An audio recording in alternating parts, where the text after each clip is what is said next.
Welcome back to the lab. Today, we're settling a domestic dispute that has raged since the invention of central heating. Picture this. You're leaving for work. Do you turn the heater off to save money, or do you leave it running at a steady temperature? One camp argues that reheating a cold house consumes massive amounts of fuel, more than you saved by turning it off. The other camp says, why heat an empty box? The answer isn't just about money, it's about physics. Specifically, thermodynamics, thermal mass, and heat gradients. Let's look at the science. To understand your energy bill, you have to understand the second law of thermodynamics. Heat spontaneously flows from hotter areas to cooler areas. Your house is essentially a warm bubble fighting a constant battle against the cold universe outside. The insulation in your walls isn't a barrier that stops heat loss entirely. It's just a resistor that slows it down. The moment your furnace turns off, that heat begins to migrate through the drywall, the insulation, the sheathing, and finally into the winter air. This flow is inevitable. The question is, how fast does it happen? Here is the critical variable. The rate at which your house loses heat is directly proportional to the difference in temperature between the inside and the outside. This is Newton's law of cooling. If it is 70 degrees inside and 20 degrees outside, that 50-degree gap creates a high pressure for heat escape. Your house bleeds energy rapidly. However, as the interior temperature drops to 60, the gap narrows. The rate of heat loss slows down. A cooler house actually loses energy to the environment much more slowly than a hot house does. Let's bust a major myth right now. The idea that your furnace has to work harder to bring the temperature back up, thus using more energy. Most residential furnaces are binary. They are either on, burning fuel at a fixed rate, or they are off. They don't have a turbo mode that guzzles extra gas when the house is cold.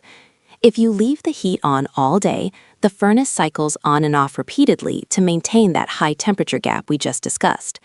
If you let it drop, the furnace stays off for hours, saving 100% of that fuel. Imagine your house is a bucket with a hole near the bottom. The water level is the heat. The water pressure at the hole represents the temperature difference. If you keep the bucket full to the brim, 70 degrees, the water sprays out of the hole with high force. You have to constantly add water to keep it full. If you let the water level drop halfway, the pressure at the hole decreases, and the water only trickles out. You lose less water overall by letting the level drop and refilling it later than by keeping it topped off constantly. So, why do people claim it takes forever to heat the house back up? Enter thermal mass. Your house isn't just air, it's thousands of pounds of wood, drywall, concrete, and furniture. When you maintain a temperature, you aren't just heating the air, you are keeping all that solid matter saturated with heat energy. When you let the house cool down, the walls discharge their heat. When you turn the furnace back on, you have to reheat the air, which is fast, and then recharge the walls, which is slow. This is the recovery time. The strategy of lowering the temperature is called a setback. The Department of Energy suggests that turning your thermostat back 7 to 10 degrees for 8 hours a day can save as much as 10% a year on heating and cooling. The science holds up. The energy required to reheat the thermal mass is almost always less than the cumulative energy lost to the outside world by maintaining a constant high temperature. The savings come from that period of time where the heat loss gradient is minimized because the house is cooler. Interestingly, the worse your insulation is, the more money you save by turning the heat down. If your house is a drafty old Victorian, it bleeds heat incredibly fast when the temperature delta is high. By lowering the thermostat, you staunch that bleeding significantly. In a highly efficient, super-insulated passive house, the savings are smaller because the rate of heat loss is already so low that the temperature might not drop much, even if you turn the heat off for 10 hours. But for the average home, the savings are substantial. There is one massive exception to this rule: heat pumps. If you have an electric heat pump, deep setbacks can actually cost you more. Heat pumps are incredibly efficient at maintaining temperature, but they struggle to raise temperatures quickly. If you demand a 10-degree jump, the system might trigger its auxiliary heat or emergency heat strips. These are essentially giant electric toasters in your vents. They are incredibly inefficient and expensive. If you have a heat pump, only turn it down 2 or 3 degrees, or use a smart recovery feature. How low can you go? You shouldn't actually turn the heat off in freezing climates. You need a baseline to prevent catastrophe. If the interior temperature drops too low, you risk freezing pipes and uninsulated exterior walls. Furthermore, as air cools, its ability to hold moisture decreases. If the wall surface temperature drops below the dew point of the interior air, condensation forms. This leads to mold. A safe floor is usually around 55 to 60 degrees Fahrenheit. This keeps the pipes safe and the drywall dry. This is where modern tech shines. Smart thermostats don't just use a timer, they use algorithms. They learn the thermal characteristics of your specific home. They measure how long it takes your furnace to raise the temperature by 1 degree.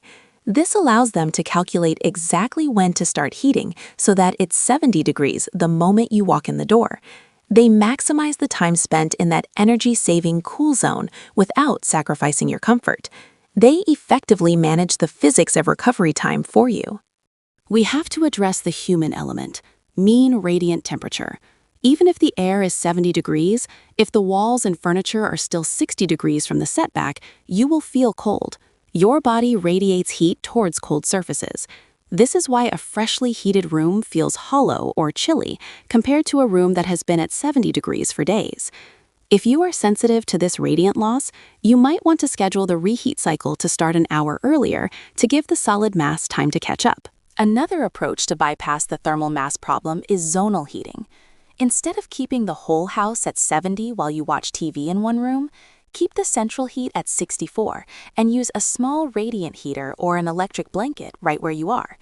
It is infinitely more efficient to heat 180-pound human than it is to heat 50 tons of house. This allows you to keep the system in a lower energy state for longer, reducing that heat loss gradient across the entire building envelope. So let's synthesize this into practical rules. If you have a standard gas or oil furnace, turn the heat down when you leave for work or go to sleep. A setback of 8 to 10 degrees is the sweet spot. If you are gone for less than 4 hours, the recovery energy might cancel out the savings, so just leave it. If you have a heat pump, set a consistent temperature or a very shallow setback, and never go below 55 degrees to protect your infrastructure.